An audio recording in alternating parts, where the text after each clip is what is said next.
Tonight we find ourselves back at the nest.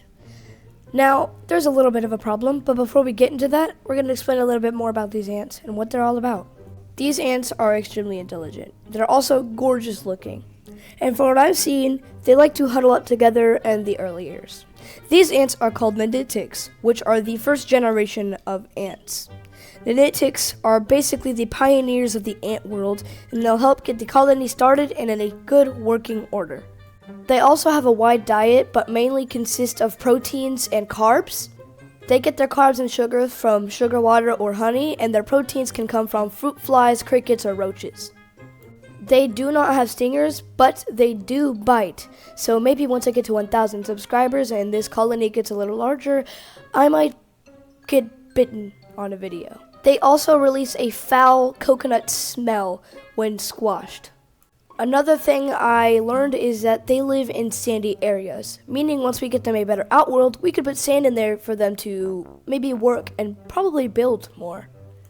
And from what I've observed, they're not really that active at night as they are in day. They won't really leave their nest in order to go into the outworld unless they're disturbed or genuinely starving.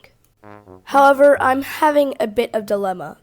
If you'd paid attention really closely to some of the waste in their nest, you may have noticed little white critters crawling about. Do you see them? They might be a bit small, but these are mites. They could be deadly to ants. Now, these specific mites might not actually be harmful to these ants, and they could just be waste mites, which break down the ants' waste and decomposes them. However, some mites could be parasitic and very deadly to ants if not kept properly. However, the presence of these mites tell me that maybe the great moving will happen sooner than I thought. However, my next issue is that this colony doesn't have a name. What should we name this kingdom? Let me know now in the comments, and the comment with the most likes will be the name of this colony. By the way, if you would like to catch these ants, they actually have a nuptial flight between the months of April, May, June, July, and August. What a nuptial flight is when many of the virgin queens and kings go out and fly to mate with other virgin kings and queens in order to start colonies themselves. Look what I've spotted, a little scout. Isn't she just adorable, cleaning off her little antennae so that way she can find her way around? She must be hard at work looking for food and sugar water for the colony. You may be wondering why every ant I've mentioned up until this point I've called a female, and that's because in the ant kingdom, females rule. The only other time there's a male is when the king hasn't mated yet and when they are released out into the world to go mate. The reason this is true is because kings, after mating, they dive bomb themselves into the ground, killing themselves in the process.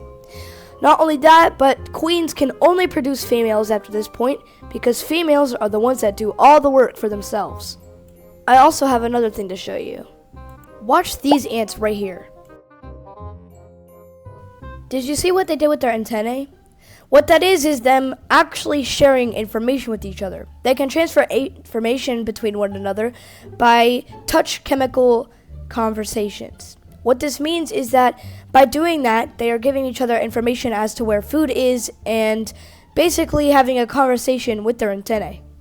This is also usually followed by trophallaxis. Well, without further ado, we're going to end this video here. Let me know what you guys think I should name this ant colony in the comments below, and the most liked one will actually become the name of this kingdom. I hope you have a good day and enjoy this video. Bye-bye!